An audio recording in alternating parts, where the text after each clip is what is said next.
Another great young Canadian and FC Dallas player. He joins us right now, Tesho Akindele. Tesho, welcome again, my friend. Thanks for having me. Pleasure's all mine. Tesho, let's talk about an outstanding season your club has had. I mean, it has been since the first game up until this game coming up this weekend. You guys have all been on the same page. There's been a wonderful passion and energy from the whole group. And I think it stems from it is a young squad. What are your thoughts on, having such a great young squad, but also mixing in some veterans like Matt Hedges and some others as well to help the young guys out?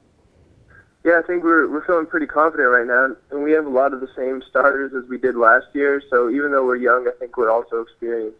So it's just a really good time for our team. It's got to be an important time for your team as well. An important game coming up for the Supporters' Shield. But more importantly than that, Tesho, I think your club and your teammates are focused in on the playoffs and making sure that in years past, this year is different. How, in your mind, has your coaching staff and you guys prepared getting ready for this big game in the playoffs that it will be different than in years past? I think we're just trying to keep the same mentality. Our team is always about hard work and just working together as a unit, so we don't want to lose that. Even though this is a big game and probably a bigger game than we've been a part of, we don't want to lose our identity as a team. And you mentioned identity, and I'm glad you mentioned that because there's a wonderful rhythm, a wonderful display of ball distribution your team has played all season long. It's not the kick and run style we see from some other squads. Your team loves to spread the ball around, and they're methodically, quick when they need to be, but they're also conservative when need be. How great is that your squad can turn on a dime the different styles that they need to? Yeah, it's huge because it hurts the other team when they're trying to game plan for us. If they want to just sit back and let us have the ball, we're good at that. And if they want to press high, I think we're really good on the counter too with so many fast players. And we're definitely a hard team to game plan against. Tesho, what has been the biggest challenge for you personally this year from last year that you have felt that it has been a real challenge week in and week out that you'd really like to get that really rectified before the playoffs come out? I don't know if there's any challenges, like one big thing. I think it's just, it's the same stuff. The defenders are good in the league, so I just need to keep finding ways to create chances. Yeah, obviously the defenders have gotten better and better each year in MLS. It's no longer, as we used to say here years ago, the vacation league. It's really gotten to another level. Let's talk about how the first-year clubs, Tesho, we mentioned New York City FC, Orlando, they have really, done well in their first year where other first-year teams have struggled. These teams really gave a lot of challenges to everyone this year.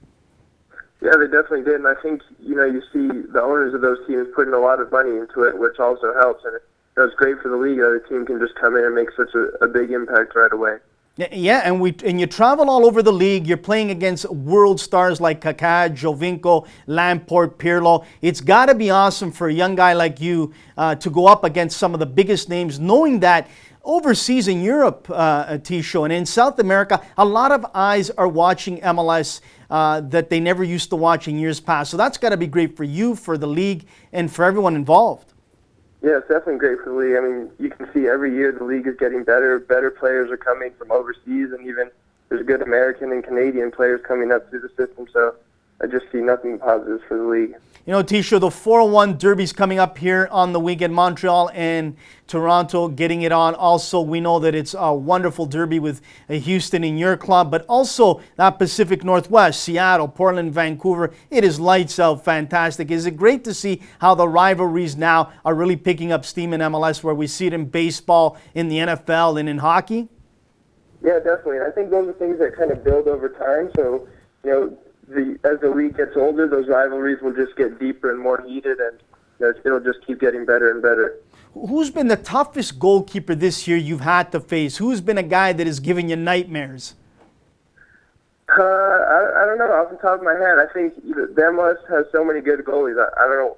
Maybe Osted. Osted has been extremely good.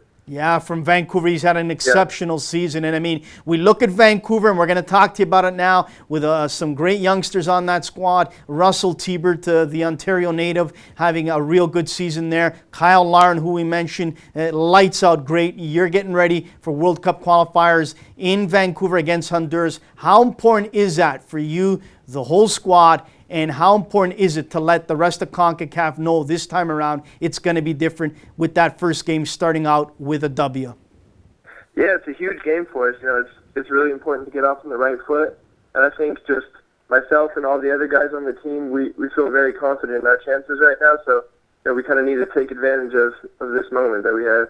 Can you sense a different vibe around this group of players that in years past there hasn't been? Do you sense a confidence, a calmness, an understanding what head coach Benito Floro wants from the group? And I know this for a fact, watching this squad from years past and watching them now, that there's no way that any CONCACAF nation's going to put 3, 4, 5 past you. It looks like you guys defensively have bought into the system that head coach Benito Floro wants. Yeah, definitely. I mean, I can't speak to years past because this is just my first year with the group, but there's definitely a confidence around the team, and we believe in our defense. We haven't been scoring too many lately, but we have so many talented players that it's just bound to come. And it's not only that Canada hasn't been scoring, but we saw the Team USA against Mexico or other games in the past where they haven't had good opportunities to score, and on and on. It looks like all over the world it is so hard once you get in that box, Tesho, to put the ball in the back of the net. We see that defenders and goalkeepers are getting much, much better. How important is it that the youngsters today really focus in on some offensive freedom instead of being stifled from coaches and saying, no, don't try this? I think it's important that they, let go and try some different offensive things.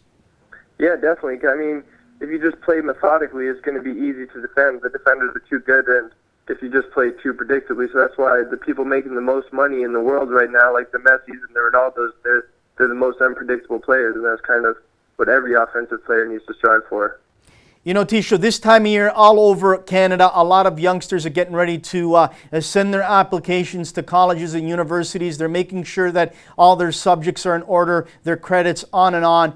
And you've had the opportunity to play down south. And I want you to talk to the youngsters out there how important it is also to get an education if, unfortunately, it doesn't, prevail in becoming a professional soccer player. Yeah, I think it's huge because if you just look at the numbers, the probability of becoming a professional soccer player is low. Even if you're one of the best players out there, it's great to have a fallback. So I think it's huge. And, college is also a good time. You meet a lot of good people, and you kind of get to mature as a player. I think it helped me as a player even going to college. So I got 4 years to kind of develop, and, yeah, I definitely don't regret it. You talk about mature. How important is it today that the young kids have that open communication from their youth coach, starting from the early ages all the way up, that they have that communication, that door open so it can be a positive experience for all around, Tesho? Yeah, it's huge. I mean, you've seen the game just be more competitive at younger ages these days, so it's really nice to see.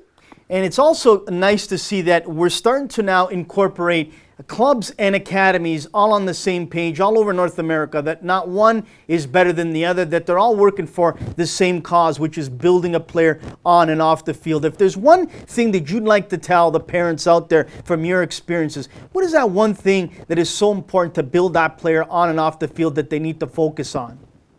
I think it's just confidence, both on and off the field. I think confidence is kind of the key to life. As a soccer player, you could be the best player out there, but if you don't have confidence, you're going to play a bad game. And just in anything you do in life, if you go to school and you're taking a test, you need to be confident, otherwise you're not going to do well. So I'd say that people should teach their kids confidence. Outstanding. Tesho, just before we let you go, we've seen the game grow in leaps and bounds in MLS with expansion, a success story in Orlando, the second one in New York, Minnesota coming, Atlanta coming, the second LA franchise coming. But have you seen it grow yourself in the United States within the different communities you've been around? Do you see that there's more talk in regards to, the clubs, Team USA, on and on? Or do you still see that it's playing, that fourth or fifth wheel in the sports mind of the American person down there? I think you can definitely see it, climbing up the charts of popularity, especially, say, for example, when the World Cup is going on.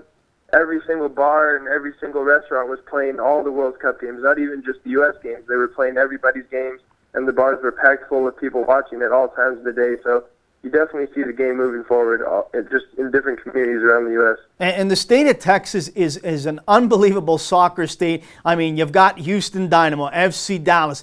You've got San Antonio Scorpions in the NASL. And I'm forgetting a couple others, but it is loaded down there. And I remember speaking to the former FC Dallas coach, Shayless Hindeman, who is now at Grand Canyon College, and we talked about that area. And he is just raved about that area and the wonderful talent and clubs that they have down there. Talk about the state of Texas, how it is really started to embrace the game more and more, Tesho. Yeah, I mean, it's a hotbed for soccer players right now, especially if you look at, say, for example, the FC Dallas Academy. The U16s last year just dominated in the national championships, and the start of the year, the U18s again, just on fire. So you can just see it from the academy all the way up to the professional level with so many teams. Yeah, Texas is a hotbed for soccer right now. You talk about some of the young guys on your squad because they've come up through the system. If I'm not mistaken, didn't Victor Uloya come up through that system as well? Yep, yeah, he did. And we have, Kellen Acosta, Moises Fernandez, Coy Kraft, Alex Sendejas, Danny Garcia. We have like Jesse Gonzalez. So I think that's 8 players or so that have come up through the academy straight to the first team. And that's the way it is all over the world, and that's the way it should be here. And it shows that the Dallas club is doing a lot of great things with these players. The coaches there understand how to develop and create a wonderful professional player on and off the field. And I think it pushes guys to get better, and it makes all for the better for the season and winning a championship. Yeah, it definitely does. And these academy kids have the chance to train with the first team. So even some of the guys who aren't signed yet, they'll come and practice with us, 2 or 3 times a week. So they just get exposed to the higher level of the game, and I think that kind of pushes them to work harder. And there's just a really good balance between the academy and the professional team. Tesho, what's your favorite city to visit when you're on the road with FC Dallas? Where do you love visiting and playing in? Denver, Colorado. I spent most of my life growing up in Denver, so I always love to go back there. Let's talk about who's the jokester on the squad. Who's the guy or 2 guys that really like to cause a little bit of havoc in the hotel or in a restaurant? Who are those jokesters there? It's probably Javon Watson. He's always something. He's always doing something crazy, so got to stay on your toes around him. Who's the teacher? Who's the professor among the squad that is up to date on world politics, on day-to-day events, on stocks and bonds? Who's that on the squad?